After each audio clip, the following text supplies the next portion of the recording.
नमस्कार दोस्तों। तो स्टार्ट करते हैं आज का हमारा न्यू सेशन। बेहतर से बेहतर की तलाश करो, मिल जाए नदी तो समुंदर की तलाश करो। टूट जाता है शीशा पत्थर की चोट से, टूट जाए पत्थर ऐसा शीशा तलाश करो। तो इसी के आधार पर हम हमारा न्यू टॉपिक के साथ हम अपनी न्यू बुक स्टार्ट करते हैं, डायनेमिक्स। हमने जो पिछले सेशन है हमारे, उनमें हमने दो बुक्स को दो दो यूनिट के साथ कवर किया। आज हमारी जो तीसरी बुक है बीएससी थर्ड ईयर की डायनेमिक्स, उसको हम आज स्टार्ट करेंगे।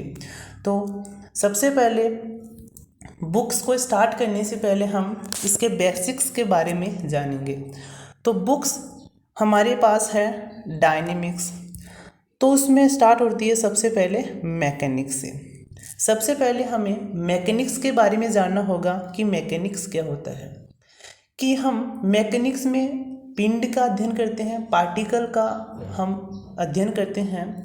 तो पार्टिकल की किन कंडीशंस का हम इसमें अध्ययन करते हैं। पार्टिकल्स की एक तो होती है इंटरनल स्टेज, एक होती है एक्सटर्नल स्टेज, यानी कि पार्टिकल के अंदर के बारे में जानना और पार्टिकल के बाहरी वातावरण के बारे में जानकारी प्राप्त करना कि पार्टिकल बाहर से गतिशील है या फिर अपनी रेस्ट पोजीशन में है। तो जो मैकेनिक्स होती है उसमें हम जो पार्टिकल होता है उसके बाहरी वातावरण, उसकी बाहरी कंडीशंस के अकॉर्डिंग हम इसका अध्ययन करते हैं। तो मैकेनिक्स की बात आती है, तो मैकेनिक्स में हम जो पार्टिकल होगा उसकी हम दो कंडीशंस के बारे में हम जानकारी प्राप्त करेंगे। जो फर्स्ट है रेस्ट कंडीशन और सेकंड है मोशन वाली कंडीशन, जिसमें पार्टिकल गतिशील होता है। अब हम मैकेनिक्स को टू पार्ट में डिवाइड करती हैं। तो फर्स्ट पार्ट होगा हमारी फर्स्ट कंडीशन, रेस्ट वाली कंडीशन के अकॉर्डिंग स्टैटिक्स, जिसमें हम विराम अवस्था, कोई भी जो पार्टिकल है, कोई भी जो बॉडी है वो विराम अवस्था में स्थित है, उसके बारे में हम अध्ययन करेंगे। सेकंड जो पार्ट है हमारा डायनेमिक्स, उसमें सेकंड कंडीशंस के अकॉर्डिंग मोशन वाली जो कंडीशन है उसके अकॉर्डिंग हम अध्ययन करेंगे, जिसमें जो पार्टिकल होगा वो एक प्रकार से गतिशील होगा। जो हमारी डायनेमिक्स है उसको फिर से हम टू पार्ट्स में डिवाइड करते हैं। फर्स्ट हमारा काइनेमेटिक्स और सेकंड हमारा काइनेटिक्स। तो जो हमारा काइनेटिक्स होता है और काइनेमेटिक्स, उसमें हम सिमिलर कण की गति के बारे में अध्ययन करते हैं। लेकिन जो हमारा काइनेमेटिक्स होगा उसमें हम क्या करेंगे कि कण की गति के बारे में अध्ययन करेंगे, लेकिन गति किन उत्पादकों से शुरू हुई है, यानी कि गति के उत्पन्न होने का वो क्या कारण है, उसके बारे में हम जानकारी प्राप्त नहीं करेंगे। लेकिन जो हमारा काइनेटिक्स है उसमें हम गति का भी अध्ययन करेंगे और उसमें जो उत्पादक के जो कारण है कि गति किन कारणों से उत्पन्न हुई है, उसका भी हम यहाँ अध्ययन करेंगे। हमें एग्जाम में कोई ऐसा नहीं कहेगा कि इसकी डेफिनेशन, हमें ओनली फॉर समझने के तौर पर ही याद रखना है कि काइनेटिक्स एंड काइनेमेटिक्स में अंतर क्या होता है। अब हम गति के बारे में इस बुक्स में स्टार्ट करेंगे, लेकिन हमें जानना होगा कि जो हमारी जो मोशन होगी वो कितने टाइप्स की होती है। तो फर्स्ट टाइप हमारा रेक्टिलिनियर मोशन, एक सरल रेखा की गति। यदि मैं आपको एग्जाम्पल के तौर पर यदि आपको बताना चाहूँ, तो यदि मैं एक सीधा यहाँ से वे लेता हूँ, एक रास्ता लेता हूँ जिसमें कुछ पार्टिकल है, वो इस पथ पर गति करेंगे, तो इस प्रकार की जो गति होगी वो एक प्रकार से सरल रेखीय गति रेक्टिलिनियर मोशन होगा, जिसमें कण का वेग अचर भी रह सकता है या फिर जो त्वरण है वो भी अचर रह सकता है, या फिर एक परिवर्तित एक अचर, या फिर दोनों परिवर्तित भी हो सकते हैं। जैसे एग्जाम्पल के तौर पर हम एक सीधी सड़क पर वाहन की गति देख सकते हैं। तो सेकंड जो एग्जाम्पल है मोशन इन ए प्लेन, यानी कि एक प्लेन के अंदर, एक समतल के अंदर जो गतिमान होगी उसकी गति का अध्ययन करेंगे। वो भी हमारे पास कितनी टाइप्स की होती है, टू टाइप्स की होती है। फर्स्ट है motion on a circular birth, यानी कि एक वर्तीय मार्ग पर गति, और एक मोशन ऑन ए पैराबोलिक पथ, एक परवलय के रूप में गति, परवलय के रूप में गति। तो इसको हम कैसे ज्ञात करेंगे?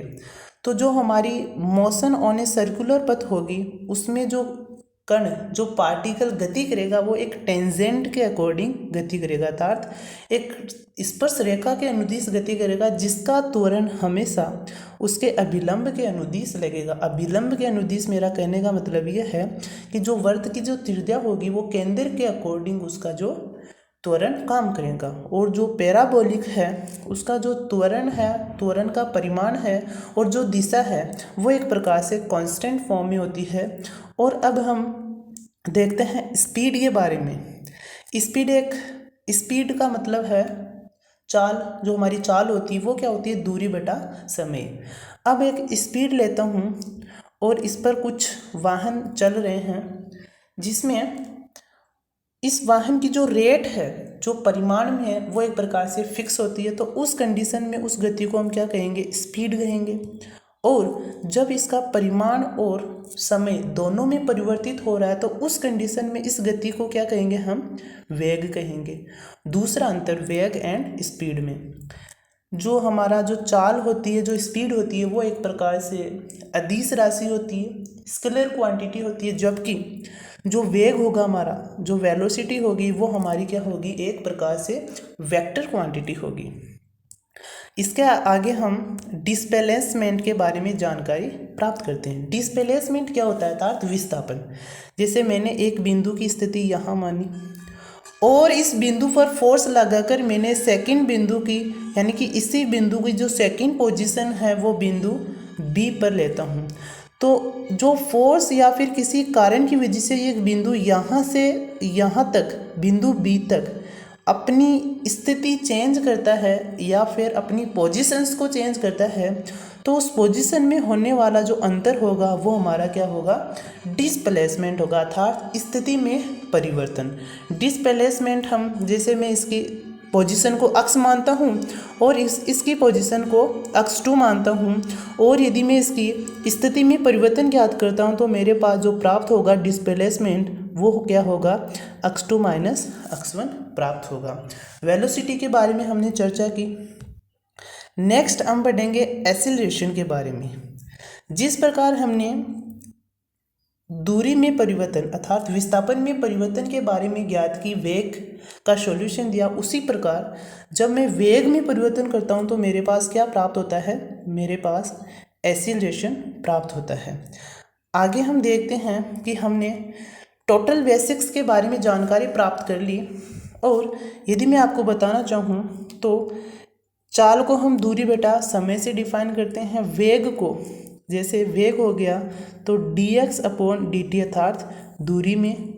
अर्थात दूरी में परिवर्तन, rate of change of displacement, अर्थात विस्थापन में जो परिवर्तन होगा वो एक प्रकार से वेग के बराबर होगा, और जो वेग में जो परिवर्तन होगा समय के सापेक्ष वो एक प्रकार से त्वरण के इक्वल होगा। अब नेक्स्ट देखते हैं हम कि रेक्टिलिनियर मोशन में जो हमारी सरल रेखीय गति थी उसमें हम वेलोसिटी और एक्सीलरेशन के बारे में रिलेट अर्थात अध्ययन करेंगे यहाँ।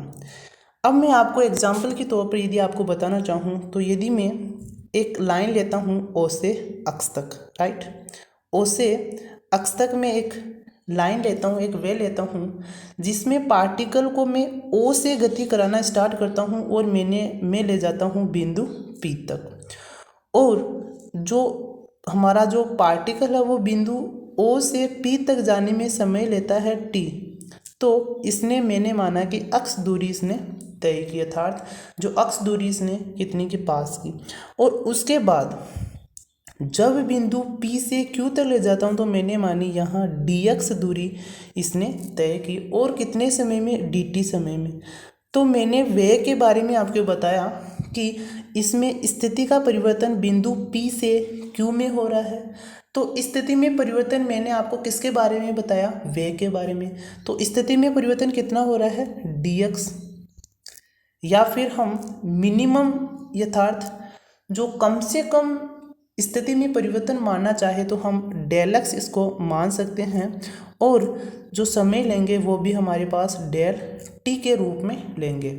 तो हमारे पास जो वेग का जो फॉर्मूला है औसत वेग का, वो क्या फॉर्मूला बना, स्थिति में परिवर्तन किसके सापेक्ष, समय के सापेक्ष।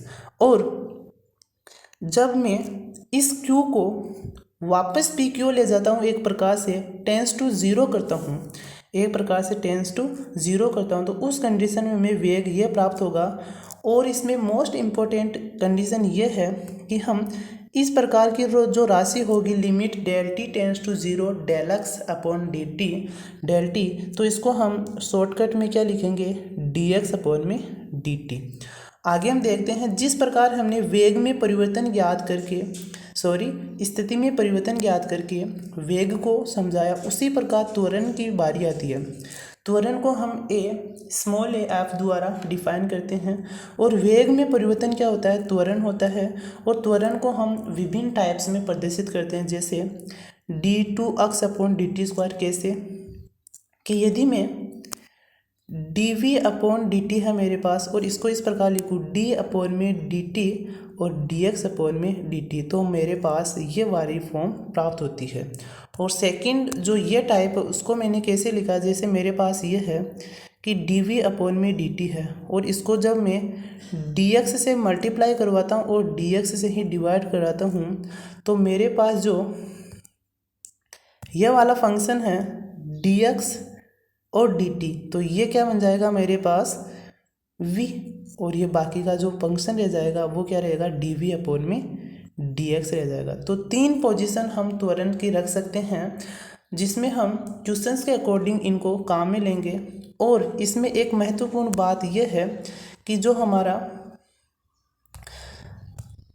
जो अवकलन फॉर्म होती है अक्स की और v की, तो उसको हम शॉर्ट बनाने के लिए क्या लिखेंगे कि dx और dt को हम क्या लिखेंगे, अक्स की पावर डॉट, यानी कि अक्स के ऊपर एक डॉट लगाकर उसको डिफाइन करेंगे।